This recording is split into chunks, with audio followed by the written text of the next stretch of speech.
Bonjour et bienvenue sur le plateau de la vie des diocèses. Aujourd'hui, nous avons le plaisir de recevoir Monseigneur Gérard Daucourt, évêque de Nanterre. Bonjour. Bonjour. Un grand merci d'être là. C'est d'autant plus une joie que c'est une première dans cette émission que de vous recevoir. Et en même temps, vous aimez à rappeler que le lieu de notre plateau, ici où nous nous trouvons, c'est à Issy-les-Moulineaux. C'est votre territoire, le territoire du diocèse.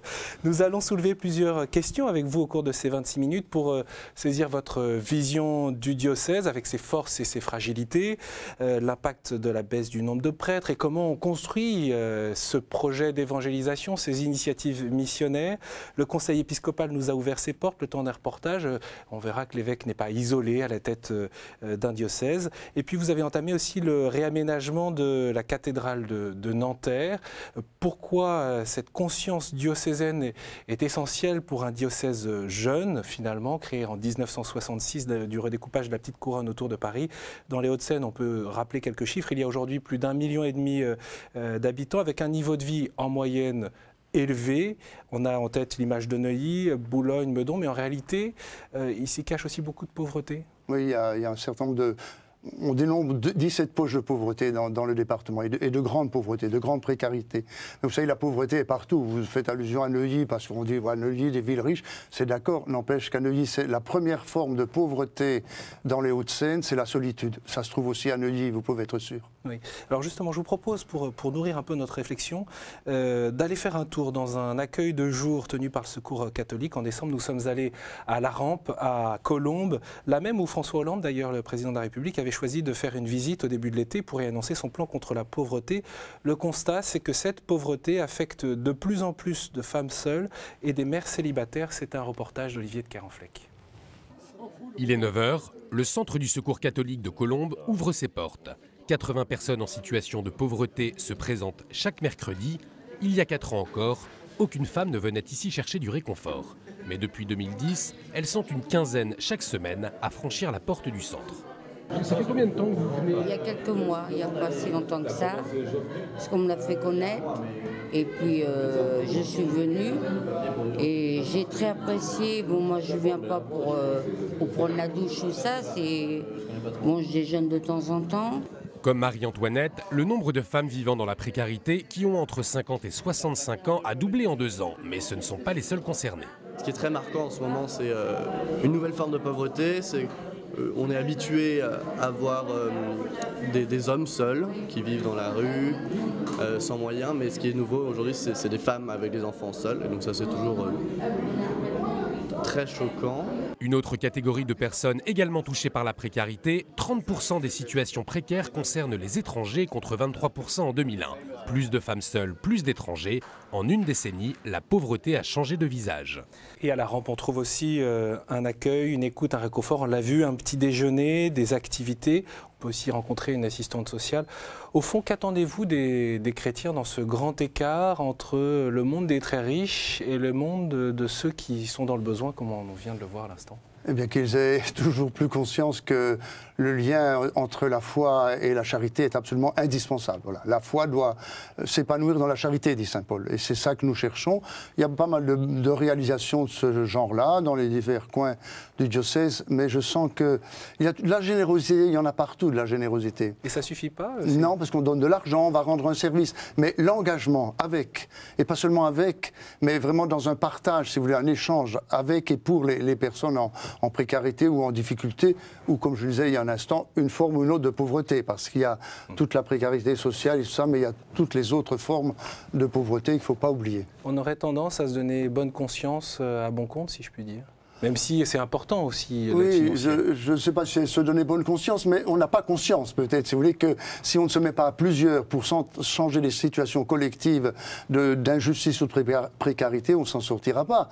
Et c'est pour ça que nous avons lancé une campagne logement, de façon à mobiliser davantage de personnes, et pas seulement dans l'Église. Oui, c'est ce que dit le Secours catholique dans les Hauts-de-Seine. Hein. Le parc du logement social est complètement saturé, en moyenne 5 ans d'attente. Tout à fait, oui, oui. Vous avez d'ailleurs cette grande journée sur le logement, le 19 janvier dernier, autour de cette question. Quel avenir pour les personnes mal logées? C'est l'initiative, c'est Campagne Logement 92, qui rassemble qui a été des associations. Oui, ça a été lancé par 2 associations, en particulier le Secours catholique, il y a 2 ans, un peu plus de 2 ans. Et maintenant, il y a 17 associations, donc aussi les associations non confessionnelles. Et je trouve intéressant, si vous voulez, que l'Église prenne des initiatives, puis après, voilà, elle ne va pas être propriétaire d'un engagement ou d'une campagne logement. Donc ça, c'est intéressant. Mais il y a un immense travail. Dans ce département qu'on dit si riche, il y a 34 000 familles mal logées. Et il y a 6 100 domiciles fixes. Voilà des chiffres. Comment voulez-vous que les chrétiens restent tranquilles là-devant ou se contentent de prier ou de donner, de faire une offrande à une occasion ou une autre? Je crois qu'il y a plus que cela à faire. Dans les orientations que vous avez délivrées en 2009, hein, oui, oui. La première orientation, c'est justement placer l'option préférentielle pour les pauvres et la lutte pour la justice au cœur de la vie des paroisses et des communautés. Et vous dites, vous écrivez, un enjeu du service de la charité n'est-il pas en définitive celui de révéler le vrai visage de Dieu? Tout à fait. C'est le vrai visage de Dieu. C'est un Dieu qui nous aime, j'ai envie de dire, sans condition. C'est un amour purement gratuit et il nous aime tous. Si nous nous occupons uniquement des chrétiens ou si nous nous occupons uniquement des gens que nous connaissons bien et des pauvres qui seront reconnaissants de notre générosité, ce n'est pas le visage de Dieu, c'est un visage qui a des blessures, il est caricaturé. C'est vraiment un engagement mental auprès de tous et avec une priorité auprès des plus petits, des plus pauvres, parce que le visage de Dieu, il s'est révélé en Jésus.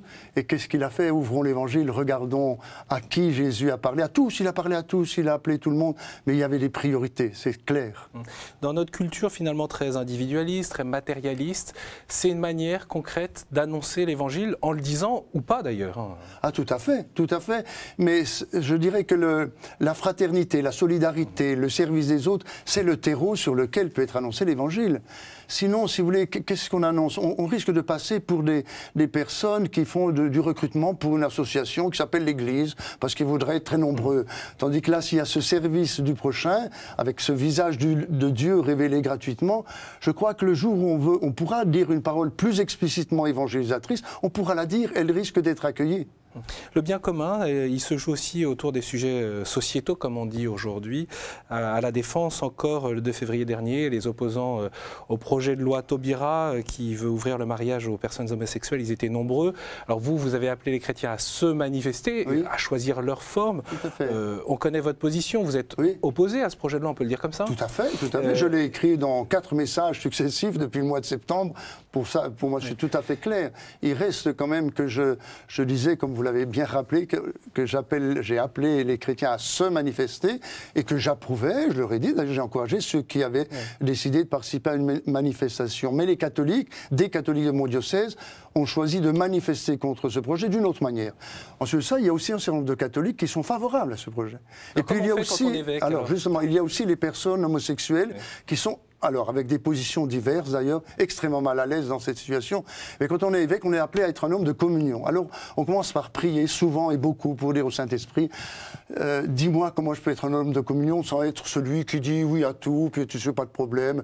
Voilà. Et puis à un moment donné, non à tout, ou non à tout, oui à tout ou non à tout. Bon, c'est-à-dire qu'il est d'accord avec tout le monde. C'est pas possible.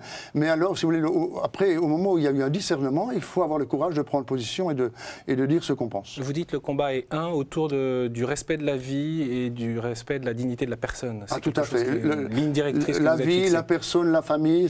Et je dis, c'est de l'embryon dans le sein de sa mère jusqu'à la fin de vie. Mais alors, entre les deux, il y a beaucoup de choses. Et je trouve que quelquefois, nous ne sommes pas très bien répartis dans nos engagements entre catholiques dans notre diocèse, parce que, bon, je sais que tout le monde ne peut pas tout faire, mais j'ai l'impression que certains sont très prêts au combat dans tel domaine, mais pas dans l'autre, si vous voulez. Et je dis, on a du mal à réconcilier parfois pas facile. Entre le choix, je vais exagérer, le choix du pauvre et du frère, et puis le choix de l'embryon, ou des questions plus de morale, si je puis dire, comme on l'entend communément. Souvent, il y a même parfois des tensions entre les chrétiens qui s'engagent dans l'un ou l'autre des combats. Tout à fait, mais je pense que justement, j'essaie de leur dire, mais c'est un même combat. Alors, je répète, chacun ne peut pas tout faire, mais je crois que l'embryon dans le sein de sa mère, c'est un être humain, mais je crois que l'étranger sans papier, par sa faute ou par la faute de ceux qui l'accueillent, c'est aussi un être humain, etc., etc. Et ça, il faut qu'on le tienne ensemble, quitte à, bien sûr, à nous compléter les uns les autres, puisque chacun a des capacités, des moyens d'agir à tel ou tel niveau.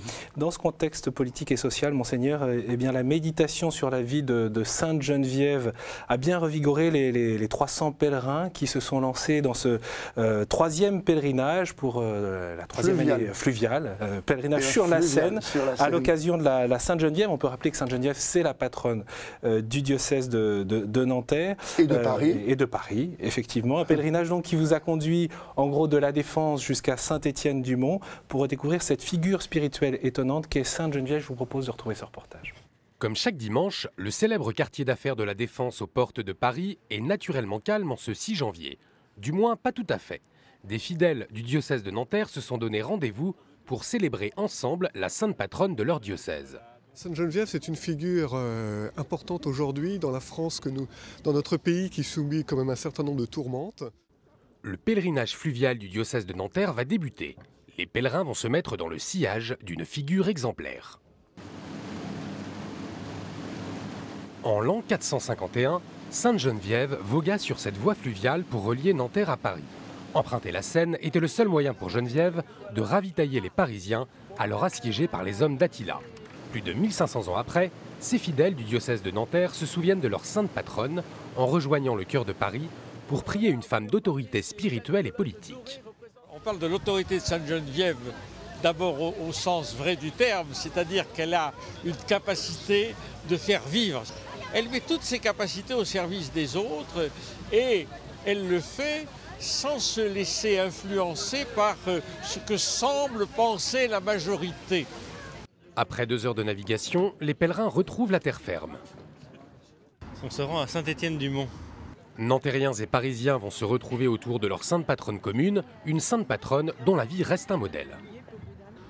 En étant acteur de sa cité, en étant vigilant aux besoins de ceux qui sont là, qui sont autour de nous, de nos frères, mais en fondant ce service dans une vie de prière, dans une vie de foi, dans une lecture attentive des évangiles. C'est Monseigneur Daucourt, évêque de Nanterre, qui célèbre la messe à l'église Saint-Étienne-du-Mont à Paris, où reposent les reliques de Sainte Geneviève, une sainte dans l'air du temps. Le témoignage de Sainte Geneviève nous est précieux car société et Église connaissaient des turbulences différentes, mais tout aussi graves et préoccupantes que celles de la société et de l'Église aujourd'hui. La journée se termine par une procession autour de la châsse qui contient les reliques de Sainte Geneviève. Cette année, tout au long du pèlerinage, les fidèles se sont principalement rappelés cette vertu de leur sainte patronne, son courage d'avoir été à contre-courant de la majorité. Voilà, un pèlerinage marqué par le contexte de l'actualité, mais je voudrais qu'on évoque surtout cette figure spirituelle de Sainte Geneviève et son enracinement dans le diocèse. La raison pour laquelle vous avez souhaité, vous, le diocèse de Nanterre, lancer ce pèlerinage fluvial, ça correspond à toute une prise de conscience que vous souhaiteriez de la part des fidèles sur cette appartenance au diocèse de Nanterre. Tout à fait. Si vous voulez, Sainte Geneviève a été beaucoup oubliée durant ces dernières décennies. Elle a grandi à l'ombre de la cathédrale. Alors, la cathédrale serait bâtie sur le lieu de sa naissance. Donc je dis, elle a été beaucoup oubliée, y compris donc, dans son lieu, dans ce qui est devenu le diocèse de son lieu d'origine. Mais quand j'ai approfondi un peu, j'ai essayé de prendre connaissance davantage de son témoignage, de sa vie, j'ai découvert, mais voilà l'équilibre que nous cherchons tous entre l'action et la contemplation, la prière et l'action. C'est une femme de prière totalement donnée au Christ dans une consécration qui est celle de l'ordre des Vierges consacrées d'aujourd'hui, on peut le dire, je crois, puis en même temps engagée dans la cité, dans des combats difficiles. Le jour où elle encourage les femmes en disant « tenez bon à Paris », n'est-ce pas, où elle leur dit « tenez bon, on va s'en sortir », parce qu'on avait peur de l'arrivée d'Attila, et que les hommes disent « c'est une sorcière, il faut l'acheter à la Seine », bon, il faut se tenir au milieu de ça. Et en même temps, quand plus tard, ça a été rappelé, quand elle décide d'aider son peuple à se nourrir et qu'elle part chercher du blé pour... Voilà une femme donc qui est engagée au service des plus pauvres, un engagement politique dans la cité et une femme de prière. Je dis voilà le chrétien aujourd'hui au XXIe siècle dans la société française. Elle peut contribuer à donner une identité, si je puis dire, à l'Église dans les Hauts-de-Seine aujourd'hui? Mais je l'espère, pour que soit vécu cet équilibre au niveau du diocèse. Voilà, où nous ayons, voilà, tout le monde ne peut pas tout faire là encore, mais certaines personnes, je pense à des malades, mais je pense à d'autres vocations, sont plutôt des gens de prière, de contemplation, et puis d'autres, suivant leurs possibilités, sont des gens d'engagement, y compris dans le domaine politique, syndical, dans la cité, dans la municipalité, association de quartier, et puis aussi tous ceux et toutes celles qui sont engagés dans les services d'église. On a vu à l'instant des images de la cathédrale de Nanterre. Vous y conduisez tout un projet de réaménagement, au fond, pour donner du relief, comme vous dites, à cette cathédrale. Pour quelles raisons ce réaménagement à la fois du cœur liturgique? Alors on comprend qu'il faut que les prêtres puissent prendre place au cours de la célébration, notamment la célébration, la messe chrismale. Mais concrètement, le fond de l'affaire, quel est-il sur ce réaménagement? Je dirais il y a deux choses. Vous savez que cette cathédrale était primitivement l'église paroissiale de Nanterre, qui a été choisie il y a 46 ans comme cathédrale au moment de la création du diocèse. Bon, et on ne se l'est pas tellement approprié pour toutes sortes de raisons. Ce n'est pas bien central, il n'y a pas de parking, c'est trop petit, il n'y a pas toujours assez de place, enfin toutes sortes de raisons. Pourtant, des très jolies fresques. Oui, il y a 1000 mètres carrés de fresques tout à fait remarquables que nous sommes en train de restaurer. Et donc voilà, ça c'est une des raisons. Et donc la cathédrale comme lieu comme église de l'évêque, si vous voulez, comme centre du diocèse, rappelant que le successeur des apôtres, c'est lui qui en célébrant l'Eucharistie, annonçant l'évangile, avec la collaboration des prêtres, permet qu'existe une église locale. Donc il y a tout cela. Après, il y a le réaménagement intérieur, vous l'avez signalé, pour que les prêtres soient autour de l'évêque pour les célébrations. Ils étaient dans la nef ou dans les bancs, il y a peu de place. Étant donné maintenant aussi le développement du catéchuménat, nous creusons un baptistère qui permettra d'évoquer au moins, parce que je ne sais pas si on plongera complètement, le baptême par immersion. Il y aura la possibilité, éventuellement. Tout à fait, oui. On sent d'ailleurs que ça revient, si je puis dire, cette pratique du baptême par immersion revient aujourd'hui dans l'Église. Oui, c'est surtout pour les enfants, pour le moment, en quelques endroits, je crois que j'ai vu aussi pour les adultes, mais au moins l'évoquer, je disais, en descendant dans l'eau, vraiment. Bon. Et ça, c'est donc ces raisons-là. La dernière, c'est vraiment aussi pour redonner, alors pas seulement du relief à la cathédrale, mais à Sainte-Geneviève elle-même et à son culte et au grand message qu'elle nous lance pour aujourd'hui, quoi. Au fond, quand on est un diocèse jeune comme le vôtre, est-ce qu'il y a des étapes? Est-ce que vous pensez que là, il y a un cap à passer dans la maturation, si je puis dire, dans cette conscience qu'on peut avoir du diocèse? Je pense qu'il y a des étapes. Enfin, on me raconte comment il fallait créer le diocèse, le constituer, il fallait exister. Alors, à la fois, on se détachait de Paris et on risquait de s'opposer, mais en même temps, on a besoin de Paris, aujourd'hui encore d'ailleurs. Tous ensemble, nous évangélisons dans cette Île-de-France. Il y a ça, mais après, il y a, je pense, effectivement, des étapes successives, et c'est ainsi la réalité qui nous pousse à une nouvelle étape. C'est-à-dire que le nombre des prêtres diminue et le nombre des chrétiens diminue. Alors, comment est-ce qu'on réagit? Comment est-ce qu'on continue d'avancer en fidélité à la vocation que le Seigneur nous donne d'annoncer l'Évangile à tous? Alors justement, on va revenir sur ce thème, mais je voudrais qu'on puisse découvrir ce conseil épiscopal qui existe comme dans de très nombreux diocèses à Nanterre. À la tête de l'Église, il y a bien sûr l'évêque, mais l'évêque est entouré, il n'est pas isolé. C'est un reportage de François-Xavier Mathieu. Un vendredi sur deux, le conseil épiscopal de Nanterre se réunit dans la maison paroissiale. Il est 8h30, la matinée de travail débute par les laudes et l'Eucharistie. Nous voici devant toi, notre Père. Cette base de fond, qui est la vie de prière, c'est ce qui nous permet d'être fraternels entre nous. Et si on a une vie fraternelle, à ce moment-là, on a une parole libre. Une liberté de parole à laquelle tient Monseigneur Daucourt. Quelqu'un n'était pas d'accord en profondeur sur les intuitions fondamentales pour l'annonce de l'Évangile, je ne vois pas comment il pourrait rester au Conseil. Par contre, qu'il ne soit pas d'accord avec certaines propositions à tel moment, c'est ça qui est intéressant.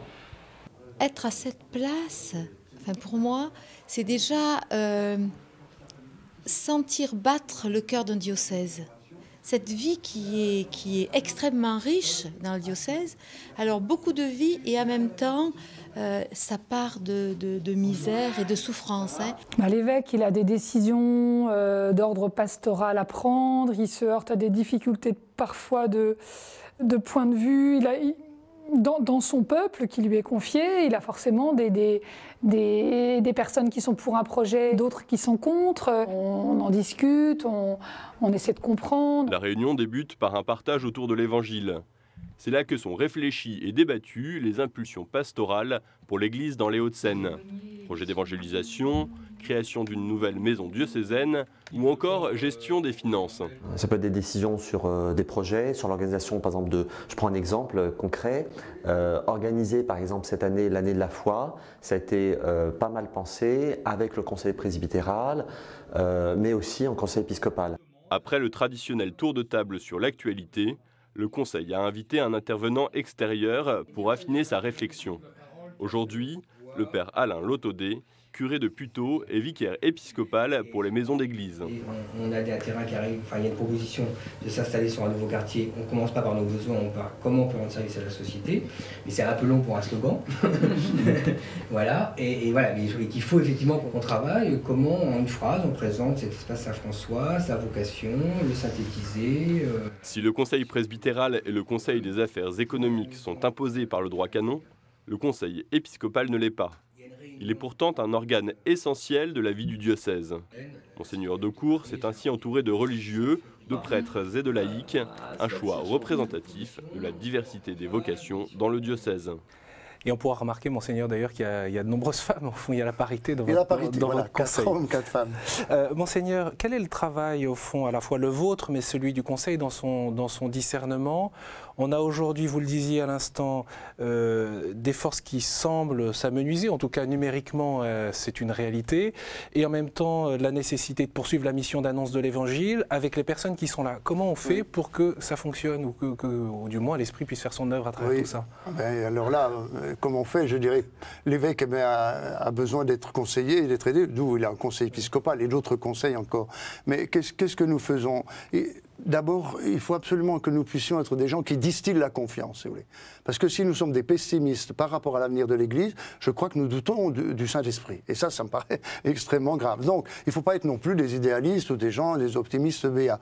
Et donc, nous regardons la situation. La situation, c'est que des pans entiers de l'Église s'écroulent. Et si je regarde les chiffres, ça compte énormément.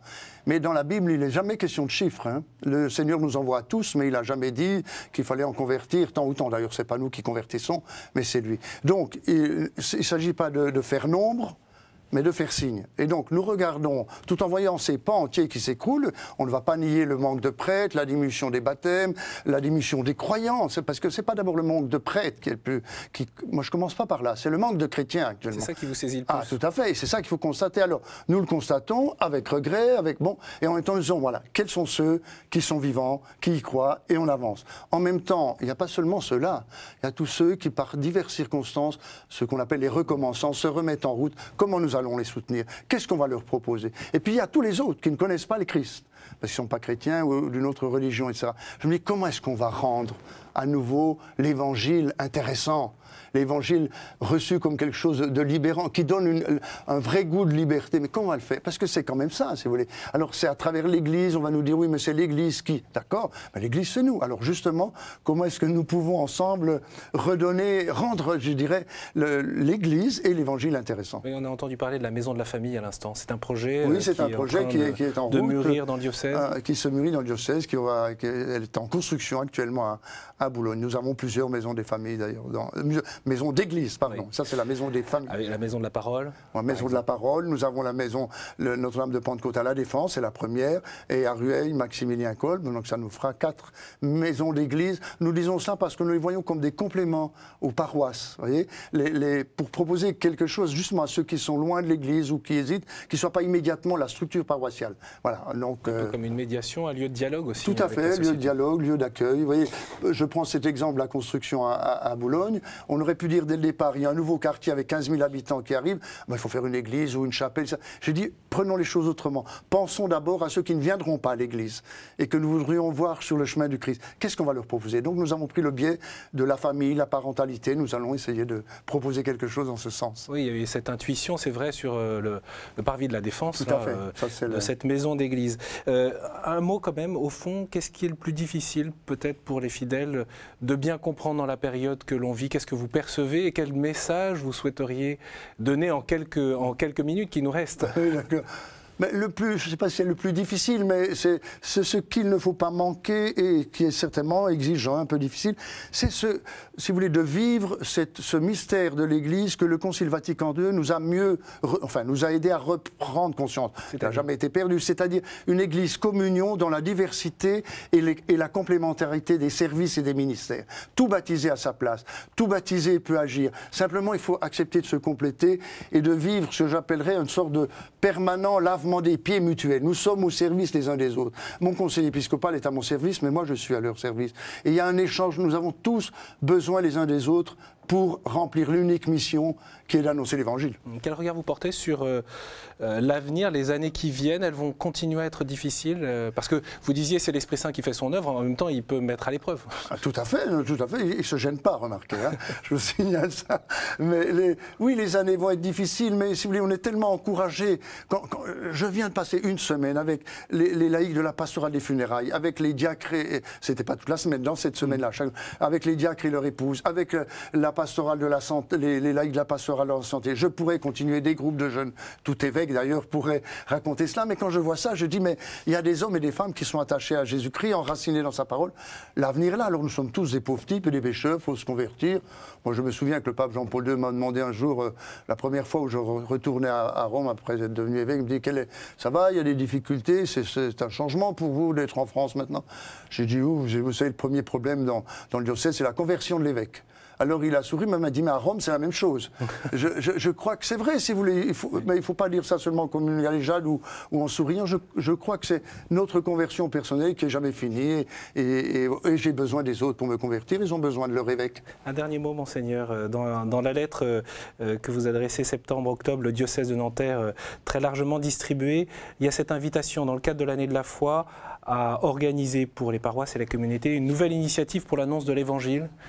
Oui. Pourquoi, comment et qu'est-ce que vous en attendez? C'est vraiment le mot de la fin. Mais c'est pour garder l'élan, si vous voulez. C'est la troisième partie de l'année de la foi. Je ne vais pas raconter les deux premières puisque nous n'avons plus le temps, mais j'aimerais qu'après avoir fait des catéchèses, approfondir la foi, discuter entre nous, avoir écouté des témoins, on passe aux actes. Alors, je demande aux paroisses, à partir de l'automne prochain, de prendre une initiative dans le domaine de la charité, une nouvelle initiative dans le domaine de la charité et une nouvelle initiative dans le domaine explicite de l'annonce de la foi, de l'Évangile. Un bon entendeur, et d'ailleurs je peux rappeler le titre de ce mot de vous, Monseigneur de Cour, c'est un temps favorable pour la foi. Voilà, et merci à Benoît XVI de nous l'avoir proposé.